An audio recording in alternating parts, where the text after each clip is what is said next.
YouTube. So we are actually now live streaming. This is our pre-show at this point, but we are live, so watch what you say. So everything is live. We were just talking, we have with us today Leslie Price, whom you all know. She's our co-host, and Simone Collins from Collins Family Ventures. She's joining us today. She's in the center position of, we call that the position of power, right in the middle. So I'm saying nothing at all. And we have a really interesting show today. We were just talking that they both have a relationship to Scotland, or your husband has a relationship from Scotland, or is Scottish, and so is Leslie. It's a very good thing to be Scottish. Yes, I learned early on, never ask Leslie, are you British? No, I'm Scottish. Correct. Yep. Never confuse the two. Never. Never. I can get you in trouble. It would. Us Scots are very serious about our heritage. As they should be.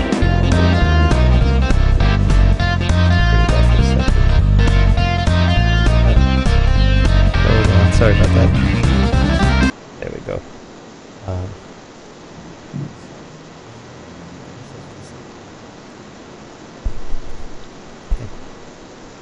A little static. Let's get rid of that.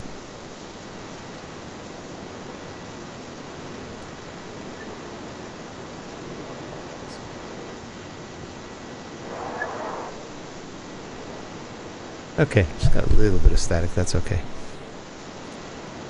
And I can't improve my signal, Rick. It will be improved within the next month or so because I'll be hardwired. But at the moment, I have to go on wires. I'm refurbishing my house, Simone. Your signal's fine. I'm getting a little static from Simone's connection. It could be... That would make sense. I'm using potato quality internet. I am actually currently in Lima, Peru, and they just don't... Are you really? They don't have... Yeah, they don't have good internet here. You know, that's not bad. Wow, your image is very good. Isn't that all just about the Learn Appeal capsule, Rick? That's true. And it even applies in the US. That's true. That's interesting. You know, your image is very good. You're coming in pretty far away too. You're almost 6,000-7,000 miles away, so that's not bad at all. And you're very close to my original home country. I was born in Buenos Aires, Argentina. Oh, well. So you're very close. Not too far. What is it, like a 2-hour flight, maybe 3 max?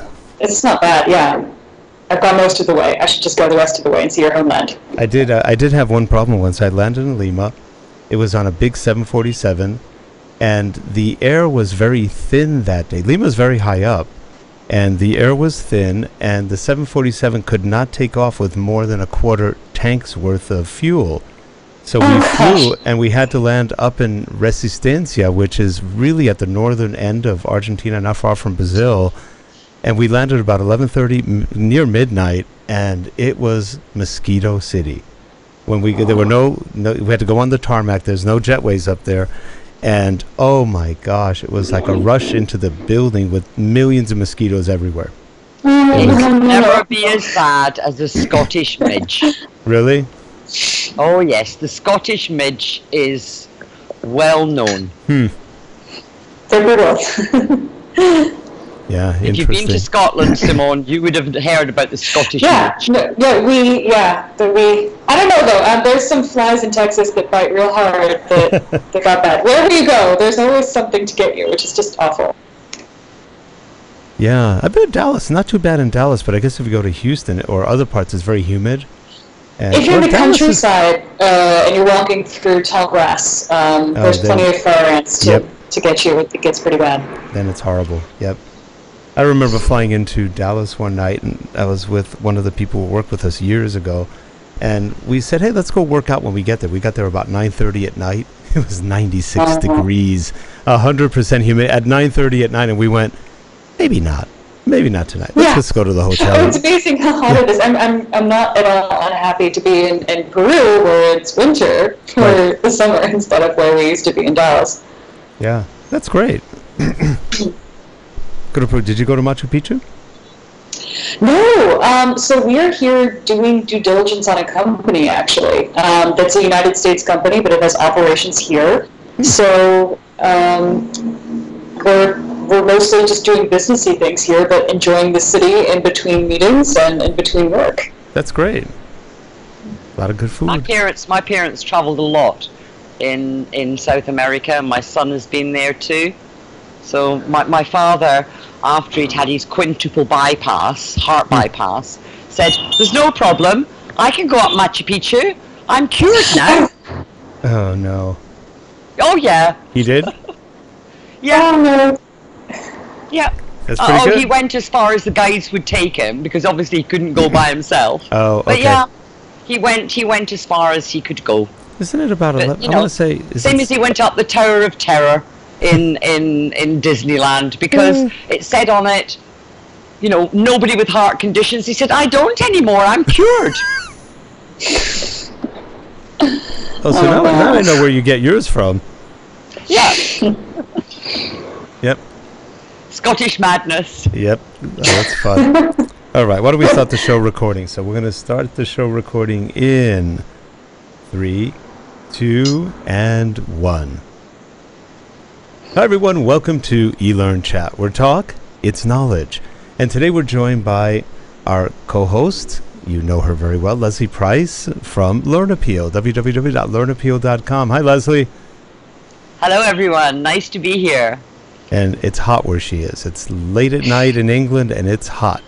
And joining us in the center position, we have Simone Collins from Collins Family Ventures. And this is kind of an interesting show because Simone's got a mission, and she's looking to fulfill that mission in the e-learning space. So it should be an interesting talk of a different approach to e-learning and what we do and what she's looking for. So we thought that would be really fun to have her on. She's a great person. I think you'll really enjoy her. But first, let's run the intro real quick.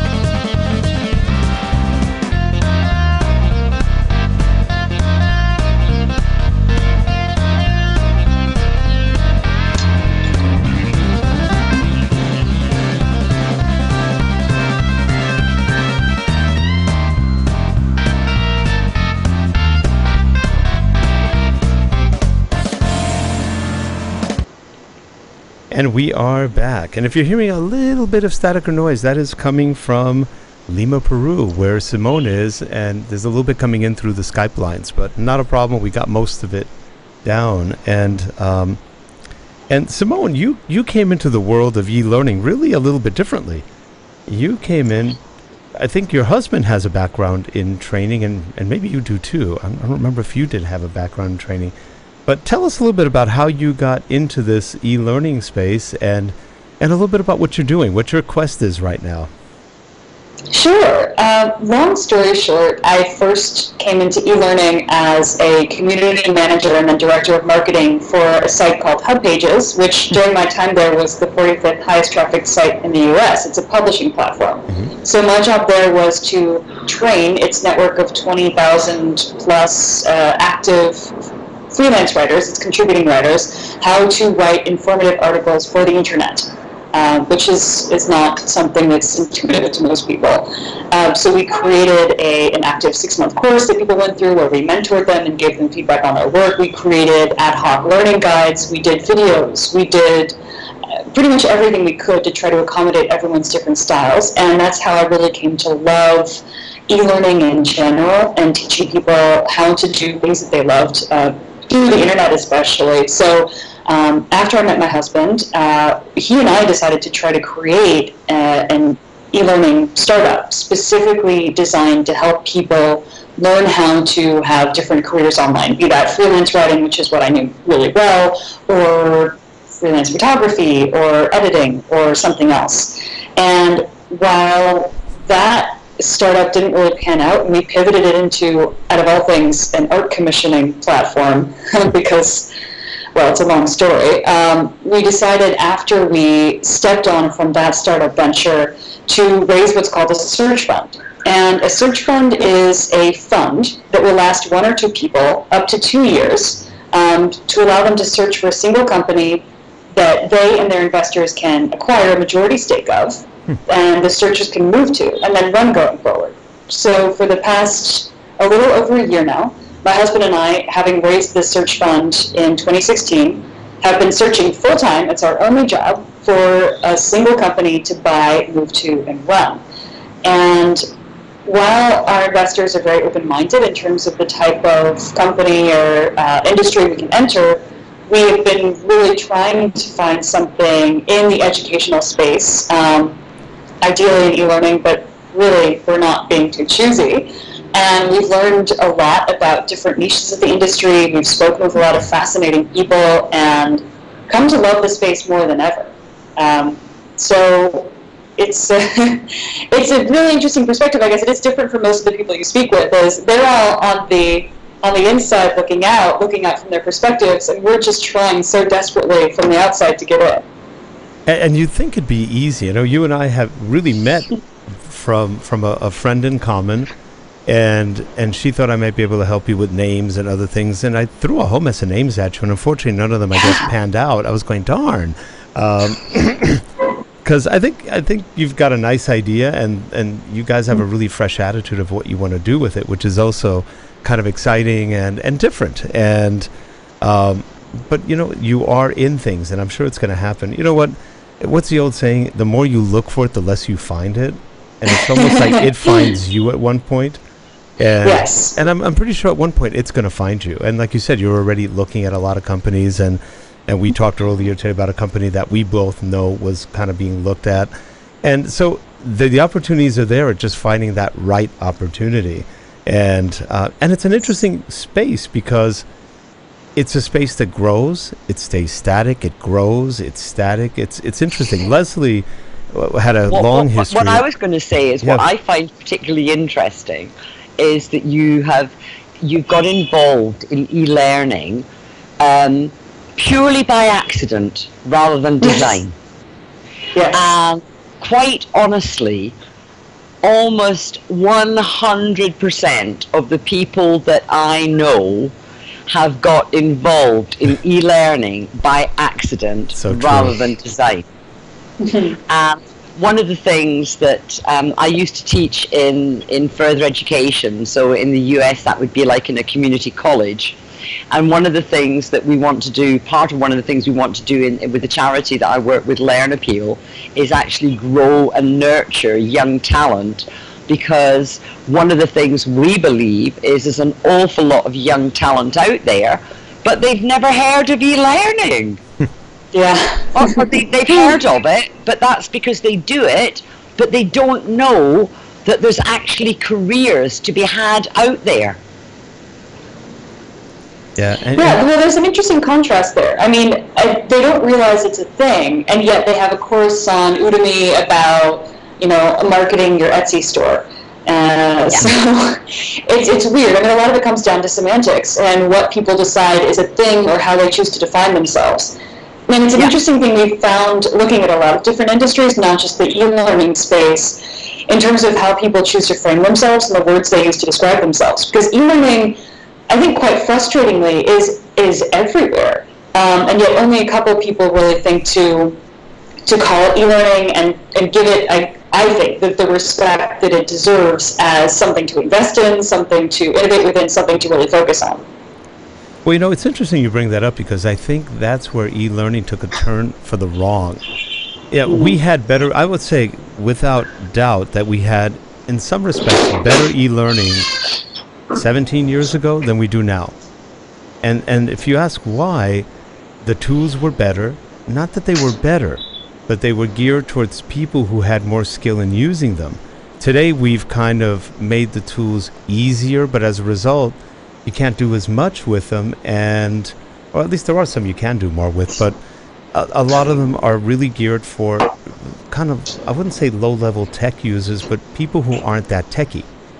And as a result, we lost a whole community, and Leslie will probably attest to this, we lost a whole community of e-learning developers. And it all went to the poor instructional designer who barely has time to write, barely has time to do training, and now has to do development, e-learning, and everything else with no budget. And you just go, ooh, that's a tough one. And So the vendor community is still doing a lot of what it used to do, but with tools that aren't quite as strong as they were. And then you have the issue of the companies don't necessarily value e-learning, partly because to them it's just another form of training, and it is and it isn't. And there's so much bad e-learning that a lot of people go, well, yeah, e-learning is boring, why should we care? And that all changed somewhere, I'd say early 2000s. And I don't know. I don't know. I mean, I obviously work with a young startup company, Apetier, and what they've developed is fantastic. And I also work with some of the very big e-learning companies like Learning Technologies Group, which is Leo Learning, Kineo, Walkgrove, and what they're doing is really good. But I think you're right, Rick. A lot of it has been dumbed down. yeah, And a lot of that is because apparently millennials know better. Millennials know everything. Don't you realize this? Oh yeah, they know better. On behalf of my generation, I apologize. What I love is when my kids contact me and say, Mom, can you just, or Mom, or my daughter's writing a blog post at the moment. She loves gin, so she's writing a blog post on gin. Great blog post. And I said, where are your categories? Where are your tags? Where is your menu? And she went, oh, really? I went, yeah. yeah. I think what happened, instead of creating courses for the people they're training, or adapting the tools to what they're trying to do, they're letting the tools determine what they can do. And that's where we hit the wall. Instead of going around the wall, we're going right into the wall in many cases. And that's why I think it's gotten worse. Other than that, I think the people are better trained, they're better educated.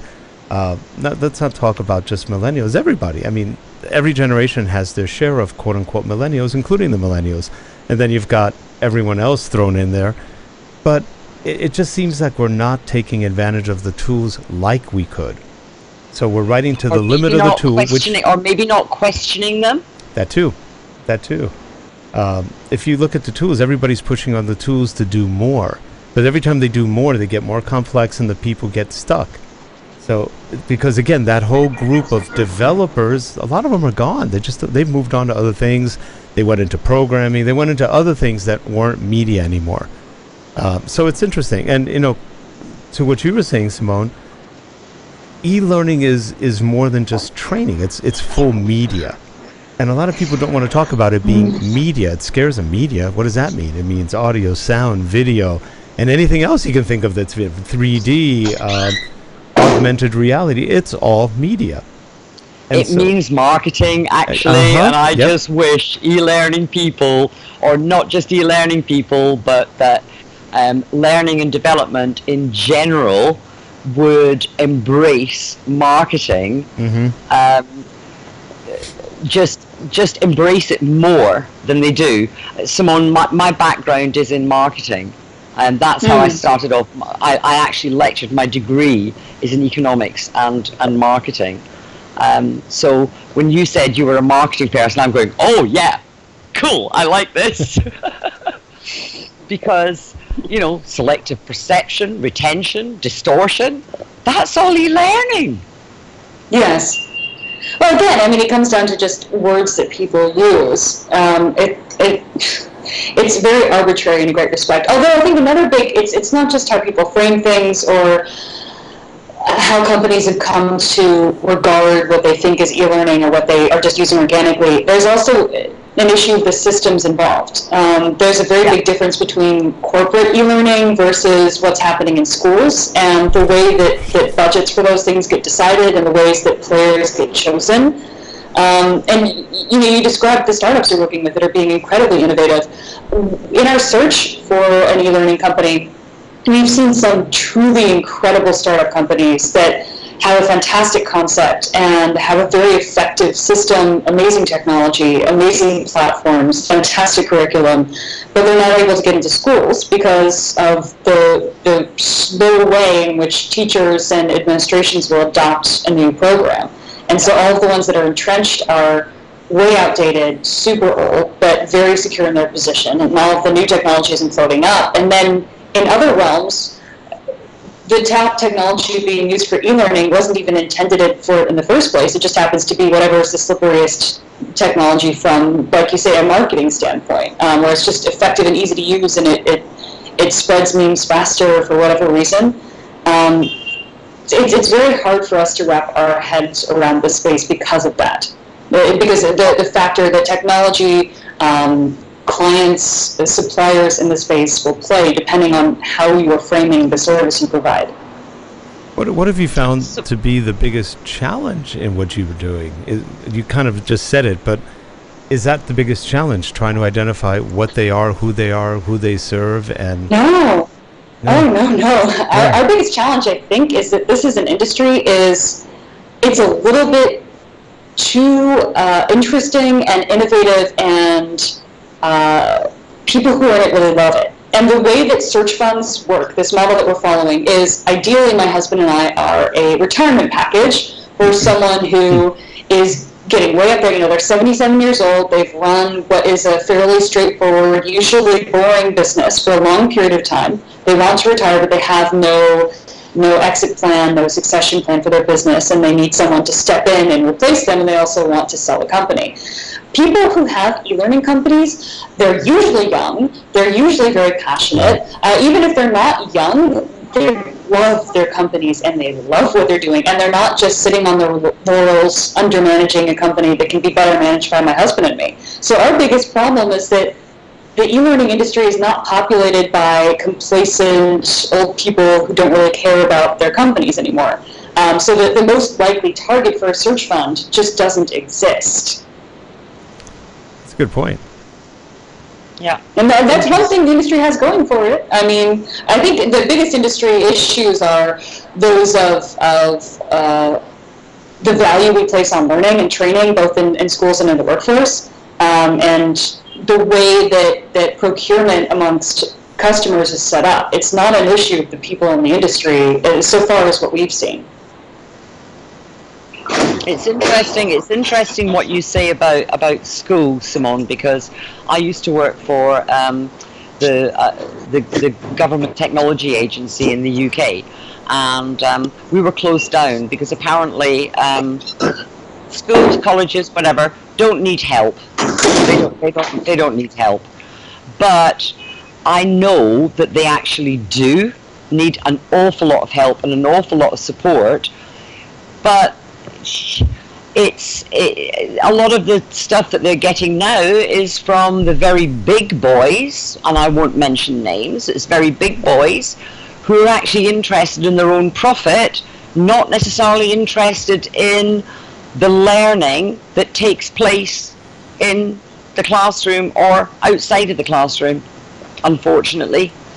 I don't know what it's like in the US, but it's there's an awful lot more could be done in that area, but it would take an awful lot of time and effort of working with local authorities, school authorities, school boards, inspection organizations, because the inspectors don't get it either. Yeah, it's a much harder process than it should be. And it's not what most business owners sign up for. They just want to build a great product. And in an ideal world, for most business owners, they never want to market it. They don't want to have to sell it. They just want to build a product and do what they love.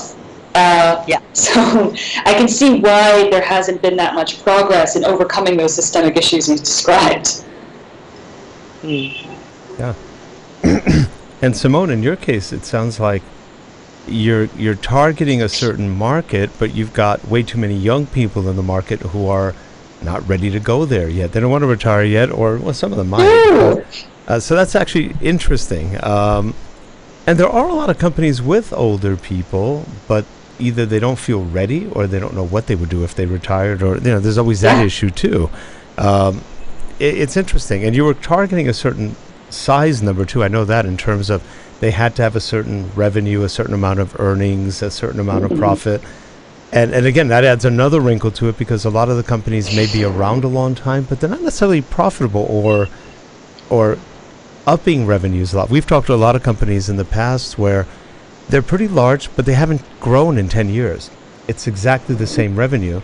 So they're in kind of a stasis, and they're not unhappy in the stasis because they're surviving. You know, we've had a bad economy. It's a lifestyle business, as Yes. they say, which is great for an individual, but not interesting to investors.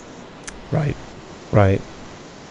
Yeah, it's definitely an interesting field. We went through at one point like 3 acquisitions, and all fell through for one reason or another. And it was interesting because the people that were trying to buy us didn't really care about us, and we were going, that may or may not be good. So it was something else, and they didn't want to retire us per se, but we didn't know what that would do in terms of, and there was no security whatsoever for any of the people we had. And we went, So we decided for us it wasn't a good idea, but I think it depends on who. There was one company we actually did really want to merge with.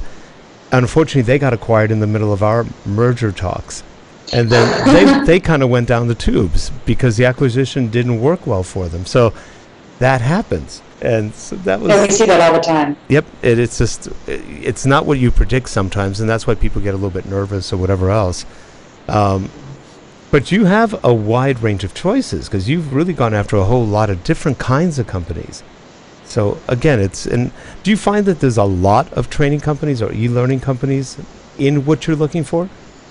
No, especially not in our size range. So what we found is, and this is common in many industries, there are lots of very, very small companies in the startup and lifestyle business range, and then there are a couple giant public companies that have bought up those small companies to grow. So there's not really much in the middle, and unfortunately for search funds, which are looking for companies with between 5 and 50 million in revenue, between 1.5 and 5 million in earnings, there's just not a whole lot. So we've broadened our search significantly. We've looked at all types of schools. We've even gone into like a troubled teen schools that are boarding schools. So anything related to education, and really it's education in general that doesn't have a lot of very profitable businesses, which makes sense. Which it's a frustrating thing, right? I mean, you would in an ideal society put a lot of emphasis on education.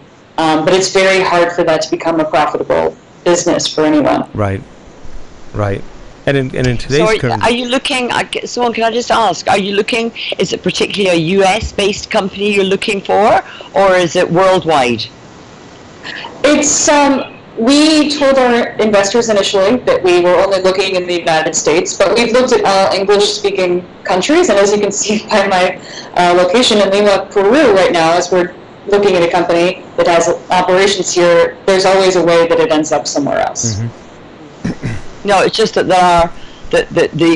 the UK is, dare I say it, I actually think, biased as I am, I actually think a lot of the companies in the UK are doing an awful lot more than some of the companies that are US based.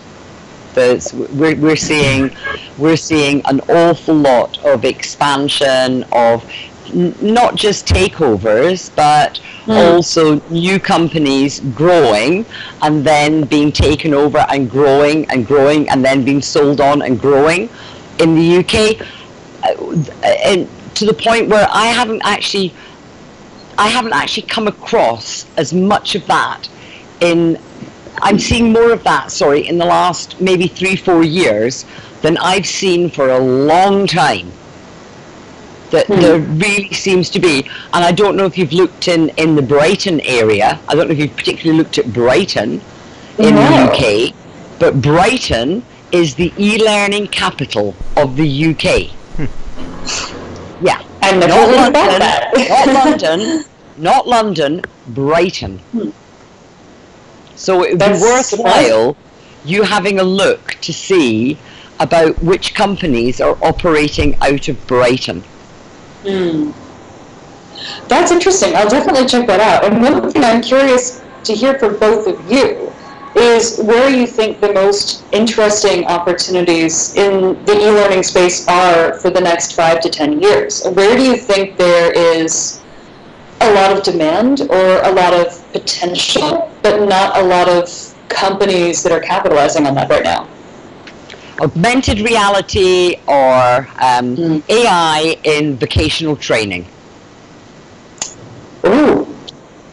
Oh, that's interesting. AI, augmented reality, if you think about it, if you want to employ an electrician, if you want to employ a plumber, if you want to employ a bricklayer or a carpenter, the only way that they could learn skills is actually on the job.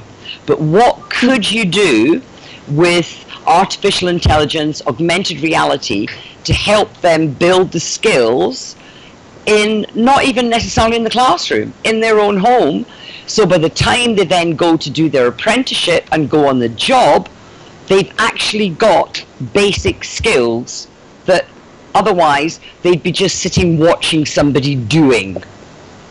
You know, that's a really good point too. We've talked to some companies that are very large, for example, plumbing companies nationwide, and they cannot find qualified kids to take over young plumbing positions, and they wanted to train their own, do e-learning, do videos, do other things, because the schools are not training. The trade schools, especially in the US, they've killed so many trade schools that it's just ridiculous. There's no jobs for young kids when they get out of high school who don't want to go to college and frankly don't have a need to go to college.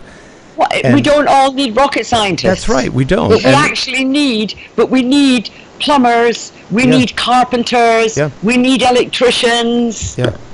And so what we're doing is we're graduating kids with tons of degrees which are useless.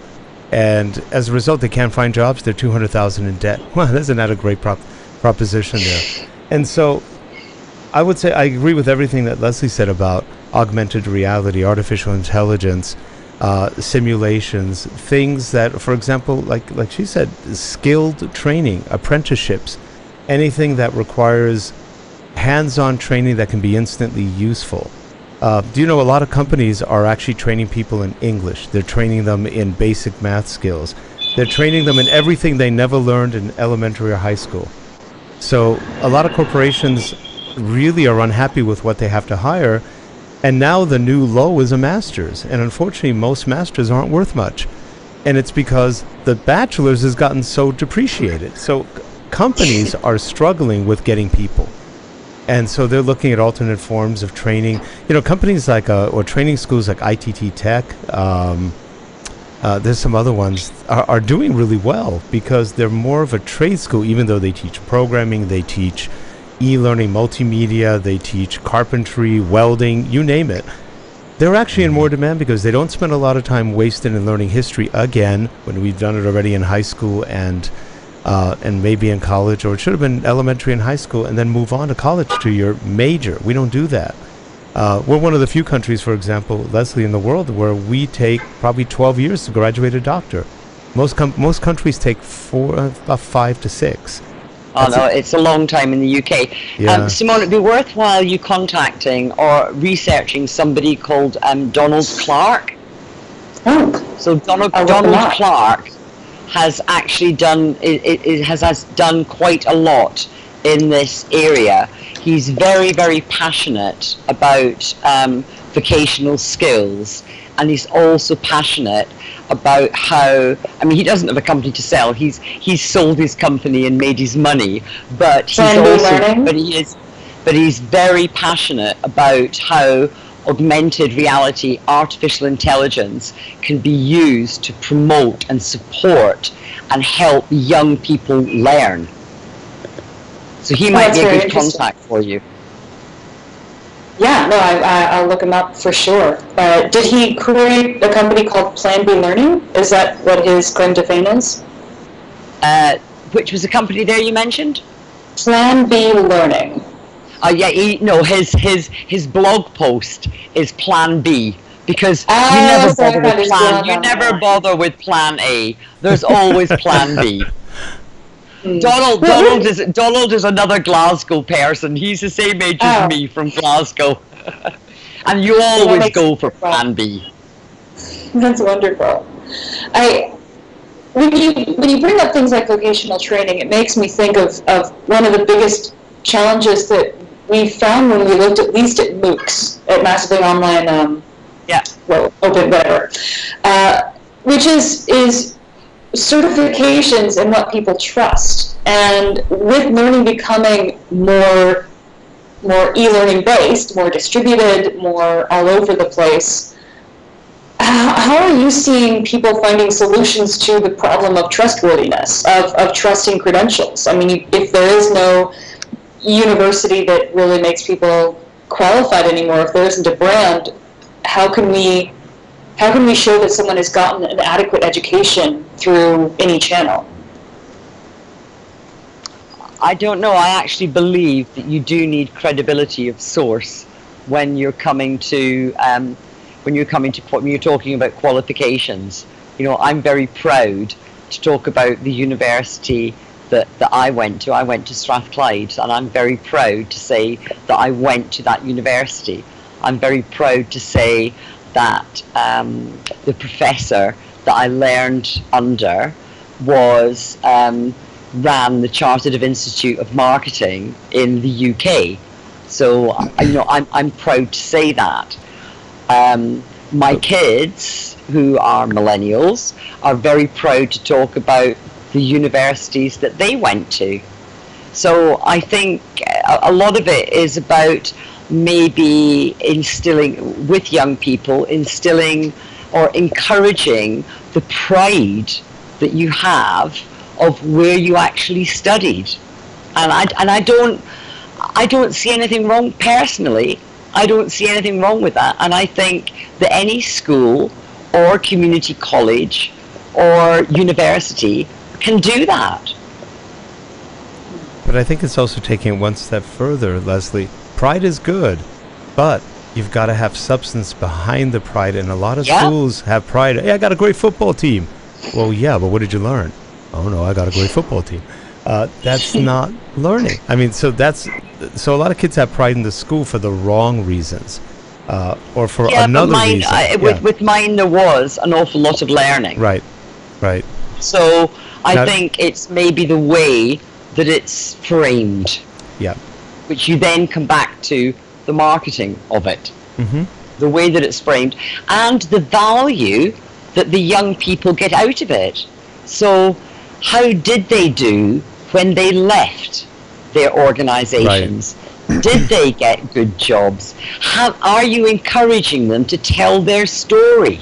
Now, you know what's interesting? In the U.S., and it happens in other countries too, but I know people who do high-level recruiting for major financial institutions and other companies, and it's interesting. Before, they were looking for students. Now they're looking for the top few percent, because they don't even want to waste time on the rest. They're looking for the top 5 or 10% students, and they're all vying for the same students. So those students have a good chance of getting great jobs and making good money. The rest, not so good.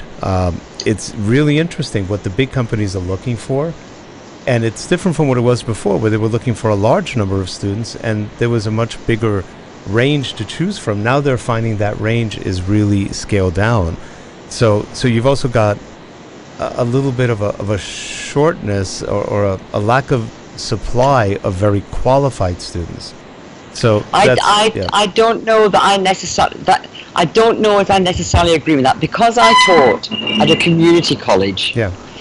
One of the things that I used to come across on a very regular basis was young people coming to us at the age of 16 who'd been told all the way through school that they were failures, that they were rubbish, that they hadn't passed their GCSEs or their O-levels, and we had to spend a great deal of time building confidence, but we did that by helping them do. Sure. So the assignments weren't all about academic achievement. The assignments were, can you do this? Let's make a project out of doing. Right. And then afterwards you get them to assess how they've actually done. Right. But see, most large corporations don't care. They're looking for easy. No, they don't have time. They don't have can't time. invest that much. They don't have time or the willingness to invest that much, because they know there's large turnover. Even after they hire them, maybe 2 to 5 years, they're gone. So they don't want to invest that much. So that's the issue of corporations. I'm not talking about the school here. The corporations, what they're looking for. And it makes it tough, because a lot of these kids get into really high debt, and there's no job afterwards. There's not even, the schools promise anything. They lie to them up every which way. And then the kids believe it. Yeah, I'm going to make $150,000 out of school first year. Well, the reality is no. And so they're disappointed, they're disillusioned. Then they can't find jobs. And it's just a shame. And that's what we're seeing. And that's, again, from the big companies. And I never really cared if somebody had great grades or not, or if that's nice, but that doesn't mean they're good. That just means they did well in school. There's a whole mess of other things to look for too: common sense, the ability to learn, the ability to assimilate, to do, to produce, blah blah blah. And so it's tough, because that in what we do, there's no guarantee from college that it's going to make any difference, at least here nowadays.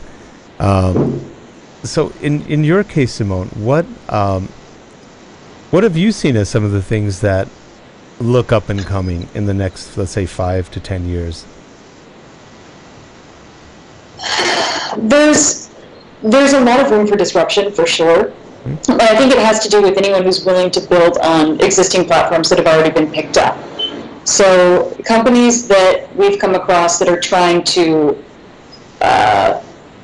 bring a new form of e-learning through a new device, or something that requires a bigger investment, are not thriving as much as the companies we find that are really good at using existing well-known channels like, YouTube, or something that's an easy to download Android or iPhone application. So anyone who's adapting like that, I think, is in a great position. We haven't seen that. Well, actually, we haven't seen any, mostly because we're avoiding startups. We haven't seen many AI e-learning companies, and I'm quite intrigued to see how that plays out. But in terms of vocational training, unfortunately, we've seen absolutely nothing.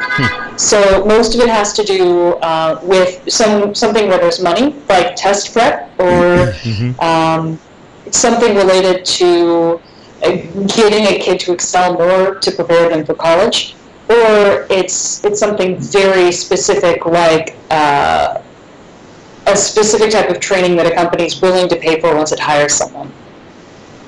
Right. There's not really any clear trend, unfortunately. That's interesting. Yeah, like you said, there's a lot of room for disruption, and things are changing. And the AI part, I think, is really new, and the AI companies are usually not training companies. There are other kinds of companies that are adapting. No, the AI companies are really cool, but they're using AI to evaluate people as they are now. Right. Or to just replace people. So the AI part's a little scary on the human resources front, in that it's not really meant to help people, but evaluate them and not improve them, or replace them. Yep. That's interesting. Well, we are just about at the end of our time, and Simone, we'd love to have you come back on and talk a little bit more about what you're discovering, what you're finding, and also if anybody in the audience is interested and you do have a company that meets the profile that Simone was talking about, you know how to get a hold of her. We'll put in the show notes how people can get a hold of you and show your website.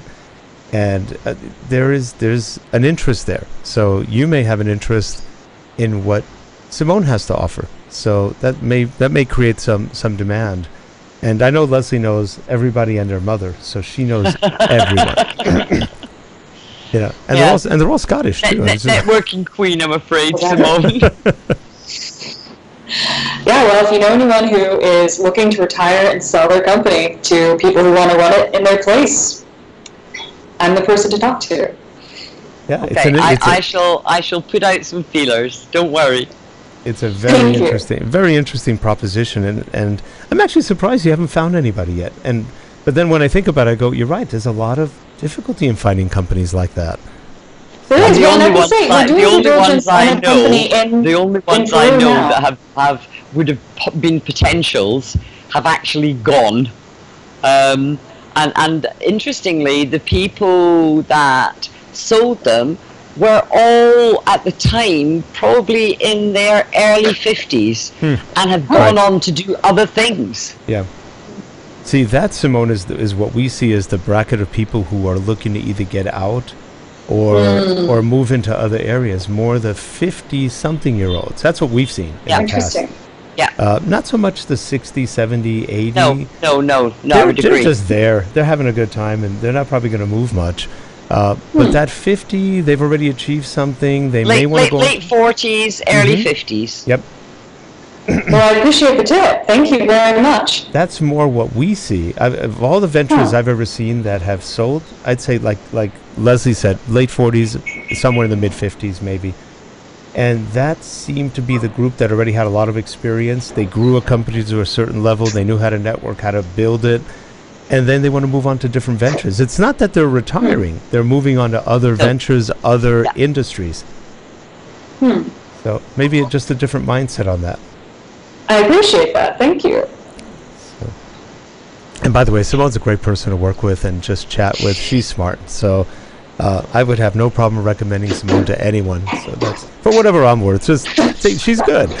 So. And I'd love to chat to you sometime about LearnAppeal, Simone, if you're interested. I would love that, yes. Yeah, she's doing something. What we're doing is pretty amazing. Taking e-learning to places where they don't have the internet and they don't even have mains electricity. Wow. Yes, I want to hear all about this. It's something that's actually pretty interesting. It's cool. And it's so commonsensical it doesn't make sense. So That's true.